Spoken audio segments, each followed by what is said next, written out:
Semana vamos a continuar el estudio del Evangelio de Mateo.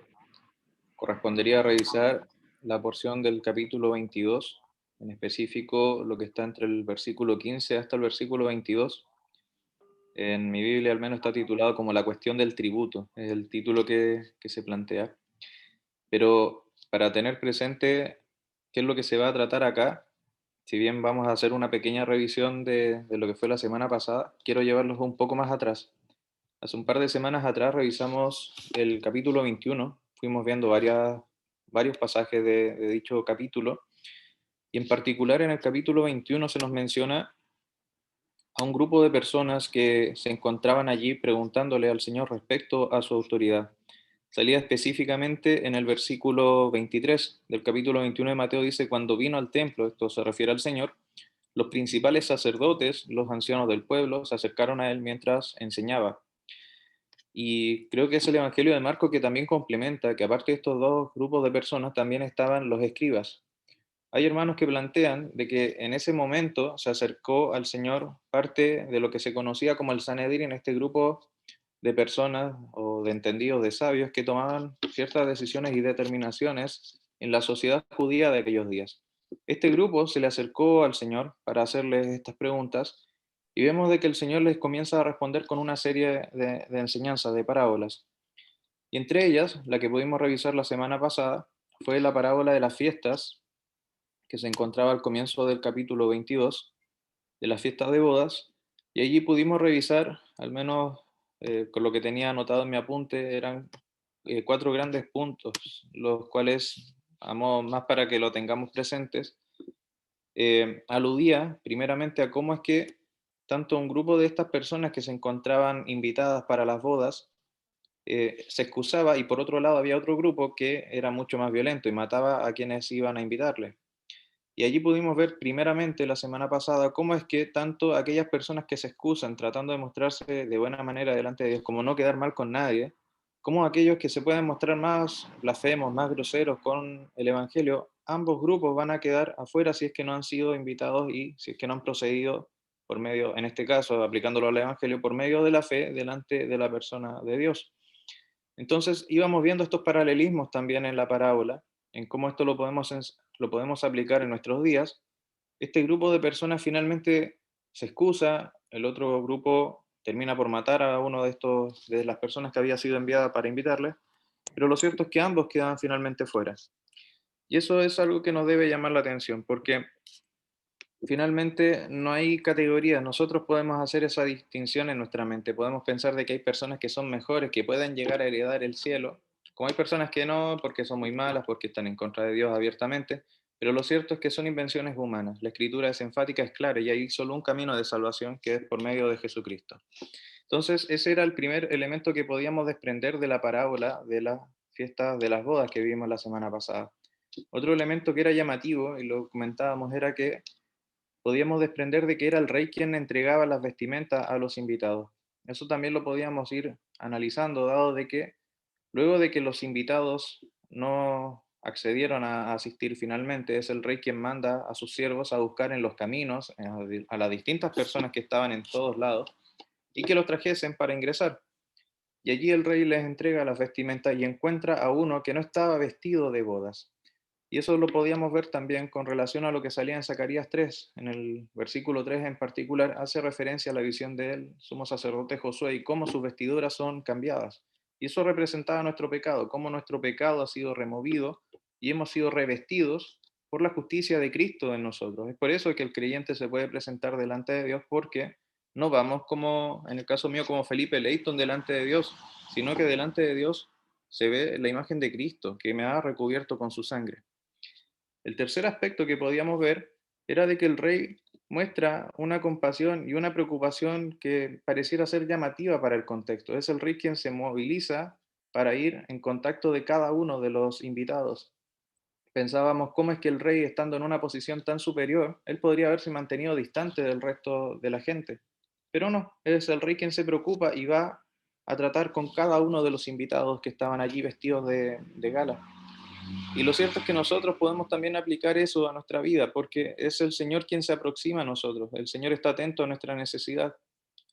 Y por último, podíamos ver el cuarto punto, que a lo mejor era un poco más duro para tratar, pero lo cierto es que no hay entrada alternativa, al menos ese era el título que le había puesto en mi apunte. No hay entrada alternativa porque verdaderamente este hombre que de una u otra manera logró quizás sortear, creo que don Patricio hacía la referencia a lo mejor a una especie de guardia que estaba en la entrada, logró ingresar, pero no hay forma de quedarse allí. Es finalmente echado fuera al lloro y al crujir de dientes. Y lo cierto es que eso también nos habla respecto a lo que ocurre con las religiones. Muchas veces las personas creen de que hay muchos caminos para llegar al cielo y que da lo mismo cuál uno siga si finalmente uno termina siendo buena persona. Y lo cierto es que no. Lo cierto es que finalmente Dios va a juzgar con el único medio que es si es que la persona ha creído en la persona del Señor Jesucristo o no. Esa es finalmente la única forma de ingresar al cielo. No hay otra. Y ahí pudimos verlo plasmado. Entonces teníamos esa parábola que el Señor se le estaba dirigiendo a este grupo que habíamos conversado del capítulo 21. Este grupo más heterogéneo, que muy probablemente venía del Sanedrín, que era esta élite religiosa que también estaba constituida de sabios, que tomaban las decisiones en aquellos días para la población de los judíos. ¿Y qué es lo que ocurre? Y eso es lo que quiero invitarles a leer y a meditar en esta tarde, que es desde el versículo 15, por favor, Felipe, para que ahí lo puedas proyectar y leer también.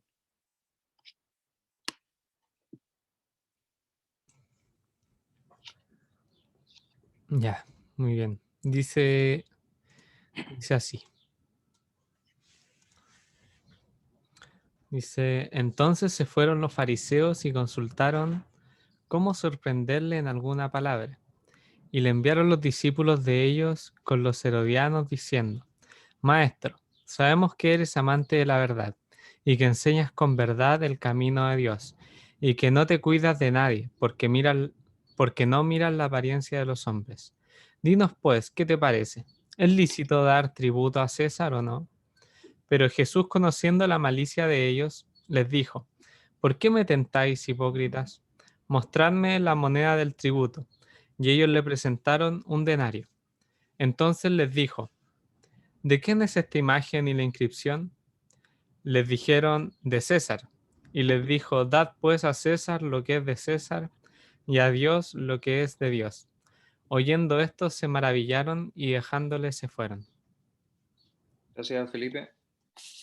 Esta porción estuve revisándola durante los últimos días, también estuve escuchando algunos mensajes respecto a ello, y es interesante considerar, como les comentaba, lo que fue el contexto histórico. Nosotros teníamos presente de que el Señor había llegado a celebrar la Pascua a Jerusalén, había llegado al templo, había tenido este encuentro con este grupo heterogéneo que ya conversábamos que era muy probablemente del Sanedrín, pero acá la escritura nos refiere en una primera instancia de que este grupo se fueron. El versículo 15 nos dice que los fariseos se fueron de allí y consultaron cómo sorprenderle en alguna palabra. Bueno, la cosa es que no solamente se quedaron con la consulta, sino que también los fariseos, con todos los que estaban allí acompañados, idean una forma de poner al Señor aparentemente entre la espada y la pared, en un punto, en una especie de encrucijada en donde el Señor tomase una decisión u otra, finalmente se viese en tal escenario en donde iba a perder. Un hermano decía, estaba en un escenario de perder, perder, no tenía por dónde salir airoso supuestamente ante la lógica que ellos tenían.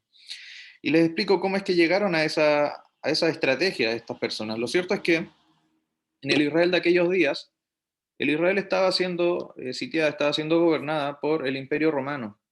Pero los israelitas, con un alto y fuerte sentimiento nacionalista, repudiaban toda figura extranjera que pudiese estar en autoridad sobre ellos. Los israelitas en aquellos días tenían la concepción de que eran el pueblo de Dios, el pueblo terrenal de Dios, y tenían eso muy firme en su corazón y en su mente. Pero ¿qué es lo que ocurre? Llega Roma, Roma se posiciona y les impone a un rey. En este rey, que era Herodes, también tenía un grupo que le seguían, que eran los herodianos. Este grupo que no era ni religioso, tampoco era un grupo netamente político, pero estaba más ligado al gobierno que Roma ejercía allí. Entonces, ¿qué es lo que hace este grupo de fariseos, que es de la élite religiosa? Va a buscar un aliado que para ellos también era un enemigo en ese entonces, pero no era tan enemigo como lo era el Señor, que eran los herodianos. Había un dicho que más o menos decía así, el enemigo de mi enemigo es mi amigo. Entonces, para los herodianos y para los fariseos, si bien ellos estaban en contra, el Señor era un enemigo en común que tenían. Entonces ellos se logran generar cierta alianza para ir en contra de este enemigo mayor. ¿Y por qué era un enemigo mayor? Y era porque el Señor confrontaba no solamente la autoridad que los fariseos tenían en la esfera religiosa, sino que también estaba pudiendo ser un elemento sumamente riesgoso a nivel político. El Señor estaba dando muestras de que Él era el Mesías que los israelitas estaban esperando, y los extranjeros sabían de esto, y muy probablemente temían una revuelta en aquellos días, entendiendo también de que un alto número de judíos estaba reunidos para celebrar la Pascua en Jerusalén. Entonces llega este grupo que dice la Escritura posteriormente, que son los discípulos de los fariseos con los herodianos. Este hermano que hablaba respecto a esta porción decía, pareciera ser de que mandaron una especie de comitiva más sutil, pero igualmente letal, porque le hacen una pregunta al Señor Jesucristo para ponerlo en jaque, para ponerlo en este escenario tan complejo. Primero parten con un halago: Maestro, sabemos que eres amante de la verdad y que enseñas con verdad el camino de Dios, y que no te cuidas de nadie porque no miras la apariencia de los hombres. Wow, ese es una especie de piropo, es una especie de halago muy grande, haciendo referencia a que el Señor no solamente predicaba con verdad, sino que también Él vivía conforme a lo que Él enseñaba, que Él no hacía distinción de personas, que Él podía estar hablando el Evangelio con personas de la élite, por ejemplo, social, como también con las personas que estaban en una posición quizás más baja. Él no hacía diferencia, y eso era algo llamativo. Pero acá viene la trampa. En el versículo 17 nos dice, dinos pues, ¿qué te parece? ¿Es lícito dar tributo a César o no? ¿Por qué esta pregunta era tan compleja? Porque si el Señor se remitía a la ley romana, el Señor tendría que haber dicho que sí, pero ahí iba a contradecir la ley de Dios. Entonces, en ese escenario, iba a ser también considerado un reo de muerte para los judíos, pero si es que el Señor se aferraba a la ley de Dios y decía de que no debían darle tributo a un extranjero, podían los herodianos rápidamente ir a acusarle, tomarle el imperio romano y también ejecutarles. Por eso es que les decía, armaron esta estrategia de tal manera en donde el Señor diese una respuesta favorable o contraria, de igual manera, uno de los dos bandos podía tomarlo y finalmente enjuiciarlo. Y acá vemos cuál es la respuesta que da el Señor. Conociendo la malicia de ellos, les dijo, ¿por qué me tentáis, hipócritas? Mostradme la moneda del tributo, y ellos le presentaron un denario. Un denario, para quienes a lo mejor no tienen en conocimiento lo siguiente, un denario era lo que se ganaba por una jornada de trabajo. Ese denario, que sale en el versículo 19, era el tributo que tenían que pagar anualmente cada ciudadano al Imperio Romano, un tributo que en verdad, al parecer, si lo transformamos en moneda actual, no debiese ser tanto. De hecho, nosotros creo que pagamos mayor tributo mensualmente por el sueldo o por otros elementos, y acá solamente era un día de trabajo anual que se debía pagar. Entonces, el tema no era tanto el valor económico que tenía para ellos, más bien para los israelitas, porque esto era tan complejo, es porque, como les comentaba, ellos se identificaban como el pueblo de Dios. Y el pagar tributo era un elemento en donde ellos tenían que reconocer de que había un pueblo que lo estaba gobernando. Ya no era Dios, sino que tenían que tributarle a una persona, y era una entidad también altamente pagana, como era el Imperio Romano. De hecho, un hermano decía de que el tributo, la moneda del denario, perdón, tenía una imagen que después el Señor se las pregunta. Dice, ¿de quién es esta imagen y la inscripción? Y la respuesta es que la figura que aparecía en esa moneda era de César, de Augusto César. Y les dijo, dad pues a César lo que es de César y a Dios lo que es de Dios. Es llamativo porque esa moneda no solamente tenía el rostro de César en aquellos días, sino que también tenía una inscripción. De hecho, la anoté porque creo que igual era interesante. Decía Tiberio César, hijo del divino Augusto. Augusto, al plantearlo como divino, el Imperio Romano lo entendía como una especie de Dios, y por lo tanto Tiberio, que era César en aquellos días, podía ser entendido también como el Hijo de Dios, algo que iba muy en contra de lo que los israelitas también sabían. Y aparte, la inscripción que tenía la moneda, aquel denario, decía Pontifex Maximus, era el máximo exponente de la religión pagana. Entonces, por todos lados, era una afrenta para lo que los religiosos de aquellos días, de los israelitas, creían. Pero vemos de que el Señor les responde con sabiduría. vemos de que el Señor les responde no conforme a lo que ellos estaban esperando. Un hermano decía que con una serie de palabras, que creo que eran como 10, el Señor da una respuesta política a tal punto en donde desarma todo tipo de argumentación que podían ir en contra de él. Lo cierto es que allí también queda en evidencia cómo toda maquinación humana nunca va a poder poner en jaque a la autoridad del Señor Jesucristo. Esos elementos creo que los veíamos también en parte la semana pasada, sobre todo cuando es el rey quien le pregunta a este convidado y el convidado se queda en silencio. No hay filosofía humana, no hay pensamiento, no hay argumento que nosotros podamos dar finalmente que pueda poner en jaque a la persona de Dios finalmente. Eso lo podemos ver a lo largo de toda la escritura. De hecho, creo que es un pensamiento recurrente en el ser humano el pensar de que puede llegar a ganarle en reflexión, en filosofía a Dios, y vemos una y otra vez cómo es que Dios con sus argumentos y con sus manifestaciones deja en evidencia de que no hay poderío en el ser humano para ponerle resistencia a él. Y acá el Señor vemos cómo es que demuestra su autoridad. Y vemos no solamente esto, sino que las personas, a pesar de ir con esta postura maliciosa, terminan maravillándose y le dejan y se van de allí. Eso es al menos lo que quería referirles respecto a esta porción. Es una porción bien interesante que creo que también se pueden ir observando quizás otros elementos. Ahí quiero dejar a otro hermano que pueda ir complementando también.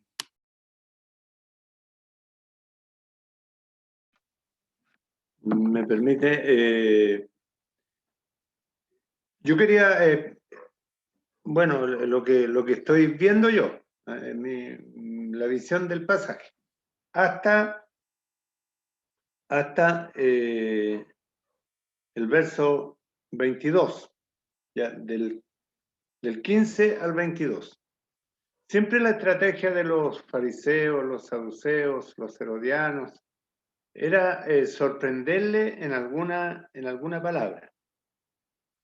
Y van los discípulos de los herodianos y le dicen: Maestro, sabemos que eres amante de la verdad. El Señor exponía su palabra con verdad, porque Él es la verdad. Ese era un principio. Y que enseña con verdad el camino de Dios. Y no te cuidas de nadie porque no miras la apariencia de los hombres. Aquí nos está mostrando el carácter de la persona del Señor. ¿Ya? Un hombre íntegro. No, él amaba la verdad porque era la verdad en esencia. Enseñaba con verdad el camino de Dios. Y esto nos habla de toda la trayectoria, o sea, de todo el conocimiento que el Señor pudiera tener acerca de la ley. Porque estamos viendo que se trata en un contexto de ley. Y está enseñando con verdad el camino de Dios. Está mostrando la palabra, está enseñando la palabra de Dios con su vida. Y el Señor no se cuidaba de nadie porque era honesto, íntegro en todos los aspectos. Luego dice, nos mira la apariencia de los hombres. Y pudiera ser que los herodianos que llegaron allí, en aquel momento eran hombres eruditos, ¿ya? En su doctrina. Ahora, ellos hacen una pregunta política. Querían enredarlo políticamente. ¿Es legal o lícito dar tributo a César o no? Si el Señor está mostrando, está enseñando acerca de la ley mosaica y de la ley de Dios, la respuesta que ellos esperaban era de que no es lícito dar tributo a César. Pero el Señor le dice, ¿por qué me tentáis, hipócritas? Son hombres sorprendidos en la mentira. Ellos lo quieren hacer caer en una trampa. Y él ve la hipocresía de ellos. Dijimos el otro día que un hipócrita es aquel que disfraza, se pone una máscara y está haciendo una actuación de un papel. Ese es un hipócrita, un actor. Y el Señor le dice, muéstrenme la moneda del tributo. Y ellos le presentaron el denario.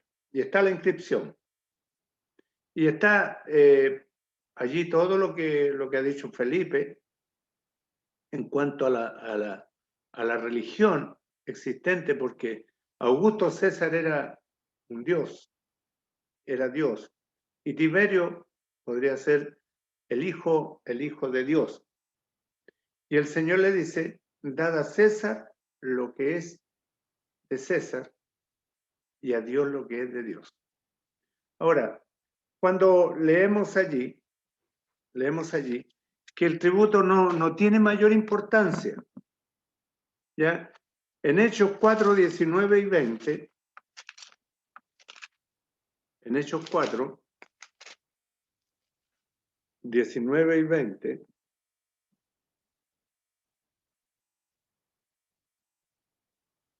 vamos a leer del verso 14, cuando el hombre es sanado. El hombre es sanado. Dice, viendo al hombre que había sido sanado, que estaba en pie con ellos, no podían decir nada en contra. Estaban los discípulos, habían sanado allí al hombre que pedía dinero, y no podían decir nada. Entonces les ordenaron que se saliesen del concilio y conferenciaban entre sí. ¿Qué haremos con estos hombres? Porque de cierto señal manifiesta ha sido hecha por ellos, notoria a todos los que moran en Jerusalén, y no lo podemos negar. Estaban dando testimonio acerca de las obras de Dios, totalmente diferente a lo que el Señor está viviendo allí. Pero sin embargo, dice, para que no se divulgue más entre el pueblo, amenacémosle para que no hablen de aquí adelante a hombre alguno en este nombre. Y llamándolos les intimaron que en ninguna manera hablasen ni enseñasen en el nombre de Jesús. Mas Pedro y Juan respondieron diciéndole, juzgad si es justo delante de Dios obedecer a vosotros antes que a Dios, porque no podemos dejar de decir lo que hemos visto y oído, dando testimonio acerca de Dios. El Señor lo hizo, y el Señor lo que está diciendo allí, dad a César lo que es de César y a Dios lo que es de Dios. Y esto está implícitamente conectado con lo que están viviendo los discípulos ante la sanidad del hombre, porque se debe dar la honra y la gloria al Señor.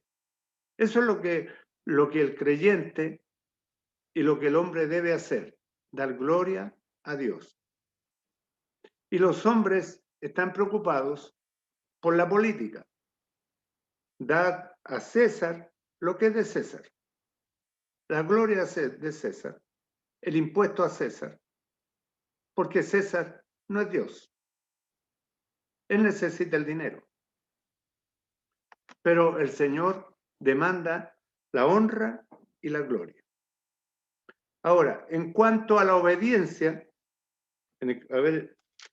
hay otro pasaje que tenía apuntado acá, que en el verso 29 del capítulo 5, los discípulos dicen, es necesario obedecer a Dios antes que a los hombres. Así que el Señor va a demandar la obediencia, va a demandar la honra y la gloria. La honra y la gloria. Obedecer a Dios antes que a los hombres. Ahora, hay otro pasaje que está en Romanos capítulo 13, donde dice que toda autoridad es impuesta por Dios. Tal vez está en diferentes contextos. Dice, sométase toda persona a las autoridades superiores, porque no hay autoridad sino de parte de Dios, y las que las hay, por Dios han sido establecidas. Ahora, volviendo al punto de Mateo, en el capítulo 22, la autoridad que estaba de turno en ese momento era César, Tiberio César. Y debía dársele lo que demandaba la ley. el tributo, pagarle el impuesto. Y es más, debían someterse también. Y cuando Pablo está escribiendo había estaba Nerón como autoridad allí, como reinando, cuando el apóstol Pablo está escribiendo la carta a los romanos. Así que es muy diferente, estamos hablando de otro reino, porque el libro de Mateo nos habla del reino de Dios y del reino de los cielos. Y sujetándose para honrar al Señor, a nuestro Rey, en el reino de los hombres. Yo no sé si me explico bien y que no se me enrede lo que quería compartir. Hay diferentes, el Señor demanda obediencia a Él. La única manera que no debemos obedecer, ¿ya? Y esto va a quedar grabado y en algún momento nos van a querer que obedezcamos todo lo que nuestros gobernantes dicen, incluso que neguemos al Señor, ¿ya? Pero la Escritura dice que es necesario obedecer a Dios antes que a los hombres. En el único momento que debemos dejar de obedecer a los gobernantes es cuando los gobernantes van a legislar en contra de Dios. Y todos los principios de Dios y su palabra se los van a echar al bolsillo. Entonces nos van a pedir que neguemos incluso a Dios. Ahí es cuando debemos obedecer a Dios antes que a los hombres. Aquí cuando el Señor dice, dad a César lo que es del César y a Dios lo que es de Dios. Espero no haber sido enredado en lo que quise poner.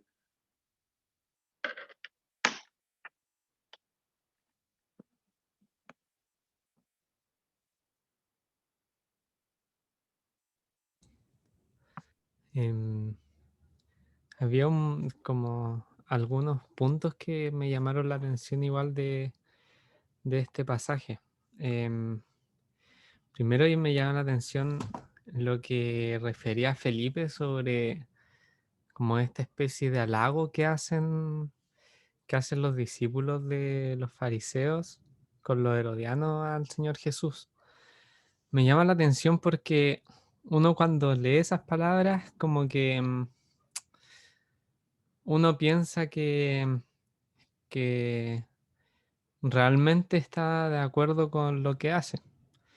Dice, maestro, sabemos que eres amante de la verdad y que enseñas con verdad el camino de Dios y que no te cuidas de nadie, porque no miras la apariencia de los hombres. Y es llamativa esta parte porque creo que esto en todo en todas las personas que no creen en el Señor o en algunas se da. A veces se mira la palabra del Señor con cierta validez moral, por así decirlo. Como que, no sé, valoran como moralmente y puede decir, mira, bonito lo que haces. Porque acá es lo que veo que estos discípulos le dicen al Señor. Dicen como, maestro, sabemos que de verdad haces esto y que no te cuidas de nadie y no miras las apariencias de los hombres. O sea, ellos están diciendo, sabemos que te has relacionado con ciegos, con personas que han sido desechadas por todos. Sabemos que con ellos estás juntado y que enseñas con verdad el camino de Dios. Como validando de cierta manera, pero no compartiendo realmente lo que hace. Y me llamaba la atención esto porque creo que de cierta forma aún se da en la gente hasta el día de hoy. Aún la gente el día de hoy puede ser simpatizante de lo que dice la Biblia respecto al Señor Jesús, sin embargo no creer y no apreciar realmente su palabra, no apreciar realmente lo que Él dice, lo que Él hace y lo que Él hizo en la cruz, y simplemente sin creer. Em, y es llamativa esta pregunta utilizada para realizar una pregunta juiciosa respecto de la escritura. Em, y luego de esto que, como ya decía Felipe, algo tan como unas palabras bonitas, apreciables, van y hacen una pregunta súper eh, conflictiva para su contexto. ¿Es lícito dar tributo a César o no? Es como compartiendo lo que el Señor Jesús estaba haciendo. Sin embargo, aún le quieren poner en aprietos y aún como que hay cosas que no le cuadran de lo que el Señor Jesús dice y hace. Em, Probablemente, como decía Felipe, si decía que no es lícito dar tributo a César, le iba a poner en aprietos con el Imperio Romano, y si dice que sí es lícito dar tributo a César, le pone en problemas con los mismos judíos. Entonces era una situación en la que sí o sí era pérdida, por así decirlo. Pero el Señor Jesús responde: dad pues a César lo que es de César y a Dios lo que es de Dios. Y creo que esto aún se puede llevar a nuestro contexto. Mi papá también lo mencionaba, que también en los asuntos de este mundo, en el contexto aún actual para nosotros, em, debemos preocuparnos también, hermanos, de darle a Dios lo que es de Dios. Em, Obviamente hay una ley que nos rige, hay una ley que está puesta sobre este mundo, hay gobernantes que están puestos y que también se nos van a demandar cosas a lo mejor socialmente, pero, pero ante todo nuestra perspectiva es celestial como creyente. Nuestra perspectiva es de lo divino, de lo que es para Dios realmente. Entonces, ante diversas situaciones, creo que la lección final es dar a Dios lo que es de Dios, lo que es digno de Dios, lo que es digno de Él. Y eso pensaba. Me hizo pensar el comentario de Felipe harto, el énfasis que le puso en el versículo 16. De hecho en eso estaba meditando en estos minutos, porque claro, no me había fijado de que cuando ellos comienzan a hacer esta expresión de halago al Señor, hacen alusión a lo que ellos sabían. Maestro, sabemos que eres amante de la verdad. Uno podría como aplicar el mismo concepto. Y sabemos que enseñas con verdad el camino de Dios. Y sabemos que no te cuidas de nadie. Y sabemos también de que no miras la apariencia de los hombres. Ellos sabían muchas cosas. Estaba recordando que durante la semana leí una frase muy corta que me hacía sentido. Decía, no es lo mismo conocer de Dios a conocer a Dios. Estos hombres muy probablemente conocían respecto al actuar del Señor Jesucristo, pero no conocían quién era verdaderamente el Señor Jesucristo.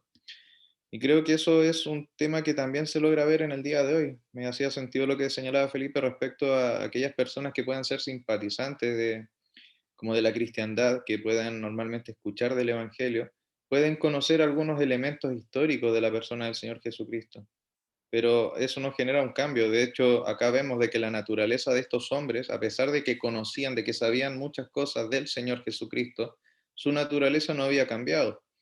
Y un ejemplo claro y palpable de ello es que estos hombres anteriormente se habían reunido, habían confabulado, habían formado una estrategia para poder ponerle tropiezo a la persona del Señor Jesucristo. Ellos conocían intelectualmente quizás muchas cosas del Señor, pero su corazón no había sido transformado. Y eso es un elemento que podemos traer, como les señalaba, hasta el día de hoy, para que también tengamos ese cuidado cuando veamos a nuestro alrededor, Quizás hayan personas que conozcan mucho de la Escritura, que conozcan algunos elementos de la persona del Señor Jesucristo, pero es necesario siempre llevar todas las cosas a la Escritura, al Evangelio, porque muchas veces pueden haber personas que han sido convencidas, hay personas que a lo mejor creen creer, pero que verdaderamente no creen en su corazón. Y eso es un elemento que este relato al menos nos puede dejar también para nosotros en el día de hoy. Y con ese comentario, a no ser de que haya alguien más que quiera comentar algo, quizás podríamos ir terminando.